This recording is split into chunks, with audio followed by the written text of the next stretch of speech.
airport or when we land. Senator, you grew up 20 miles away in Middletown. Now you're standing here. Maybe in a few hours you'll be the next vice president. Yeah. How are you feeling about that in that moment? Here to here, and possibly second in command. Look, it's an amazing thing. My heart is just overwhelmed with gratitude to the generosity of the American people. The fact that I'm standing here is very much a testament to the fact that we live in the greatest country in the history of the world.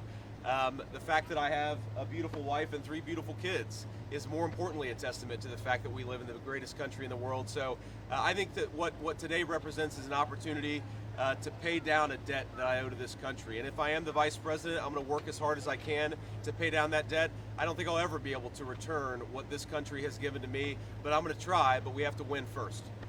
Sir.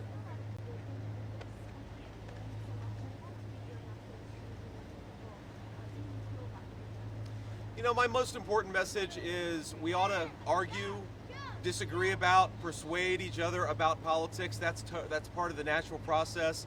But we can't discard friends and we can't discard family members. I think that if we all just recognize this basic principle, that we ought to love people, we ought to be friends with people, we ought to be family members with people, regardless of their politics, that would do a lot to heal the division. I know myself, I've had a lot of friends, not a lot, I've had a few friends who have cast their friendship aside because I decided that I wanted Donald J. Trump to be the winner in the last election and in this election. I think that's a tragedy, and I'm not going to follow that example. I'd say to everybody, whether you're voting for Donald Trump or voting for Kamala Harris, remember, friends and family, that stuff is what really, really matters. We ought to be kind to one another. We ought to treat each other with respect. And fundamentally, what we're trying to do, President Trump and I, is just build the kind of country where our fellow Americans can achieve their dreams. But that's all of our fellow Americans, regardless of who they vote for. We'll take one more question.